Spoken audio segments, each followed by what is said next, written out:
ஆண்டவராகிய இயேசு கிறிஸ்துவின் ரத்தத்தினாலே மீட்கப்பட்ட தேவச்சனமே, இன்றைய நாளிலும் கூட கர்த்தர் நம்மோடு கூட இடைப்படுவாராக.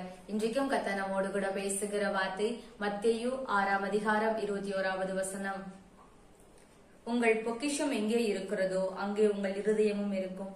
ஆமாங்க, வசனம் இப்படியாக சொல்லுகிறது, நம்முடைய பொக்கிஷம் எங்கே இருக்குமோ அங்கதான் நம்முடைய இருதயம் இருக்கும். ஆமாங்க, இந்த உலகத்திற்குரிய ஜனங்களுக்கு பொக்கிஷமாய் கருதுகிற காரியங்கள், அவங்க சேர்த்து வைத்ததான சொத்து பத்துக்கள், அவங்களுடைய பணங்கள், காசுகள், அவங்களுடைய செல்வங்கள் எல்லாம் எங்கே இருக்கிறதோ, மனிதர்களுடைய கண்ணோட்டமே எப்பொழுதும் அவங்க இருதயம் எப்படி இருக்கும்னா அதையே நோக்கி கொண்டு இருக்குவாங்க.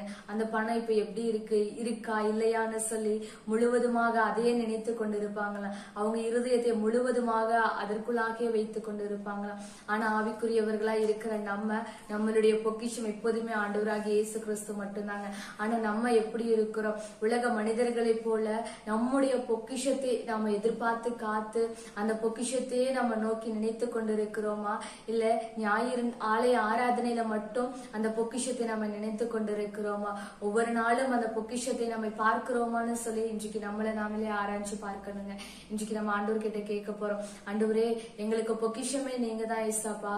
வெறும் அந்த ஞாயிறு ஆலய ஆராதனையில மட்டும் பார்க்காதபடிக்கு ஒவ்வொரு நாளும் எங்கள் இருதயம் எல்லா நேரமும் ஆண்டவரே உங்களிடத்துல இருக்க எங்களுக்கு கற்றுக் கொடுங்க ஆண்டவரே, எங்களை பழக்குவீங்கன்னு சொல்லி இன்றைக்கு நம்ம கேட்க போறோம். செபிக்கலாமா? பரிசுத்தம் உள்ள எங்கள் நல்ல பிதாவே, சேனைகளின் தேவனாகிய கர்த்தாவே, உம்மை நாங்கள் துதிக்கிறோம், ஸ்தோத்தரிக்கிறோம் ஐயா. அப்பா, உலக மனிதர்களுக்கு வேணா ஆண்டவரே பொன்னும் பொருளும் அவர்களுக்கு பொக்கிஷமாய் தோன்றலாம் ஆண்டவரே.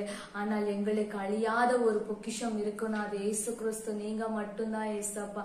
ஆண்டவரே, எங்கள் இருதயம் எப்பொழுதும் ஆண்டவரே உமக்குள்ளாக இருக்க கர்த்தர் கிருபை தாங்க.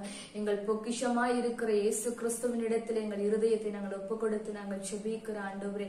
அப்ப இப்பொழுது மாத்திரமல்ல ஆண்டவரே, உங்கள் வருகை மட்டிலுமாய் ஆண்டவரே உண்மையே நாங்கள் சார்ந்திருக்க ஆண்டவரே இயேசு கிறிஸ்துங்கிற பொக்கிஷத்திற்குள்ளாக எங்கள் இருதயத்தை வைக்க எங்களை ஒப்பு கொடுத்து நாங்கள் செபிக்கிறேன். இதை பார்க்கிற ஒவ்வொருவரையும் கர்த்தர் நீர் அப்படியே மாற்றுவீராகன்னு சொல்லி ஒப்பு கொடுத்து செபிக்கிறேன்.